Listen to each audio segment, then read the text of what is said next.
దేవుని వాక్యం సెలవిస్తుంది, దుష్టుని ఆలోచన చొప్పున నడవక, పాపుల మార్గం నిలవక, అపహాసకులు కూర్చుండు చోటున కూర్చుండక, దీవారాత్రములు ఆయన వాక్యమును ధ్యానించేవాడు ధన్యుడు.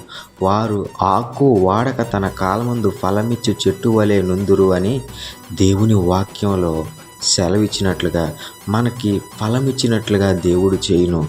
మనకి జయమిచ్చినట్లుగా ఆయన చేయును. ఆయన వాక్యము చేయును.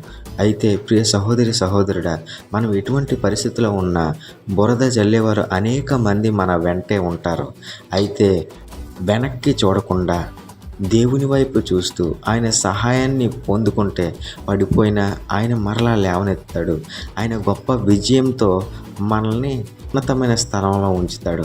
కాబట్టి చిన్నవారే చెప్పారు కదా అనుకోకుండా ఆ సైన్యాధిపతి కుష్ఠరోగం పోయేటట్లుగా దేవుడే ఈ మాటలను నా ద్వారా మీకు వినిపిస్తూ ఉన్నాడు. ఆయన వాక్యమే జయమునిచ్చి మనల్ని నడిపించును గాక.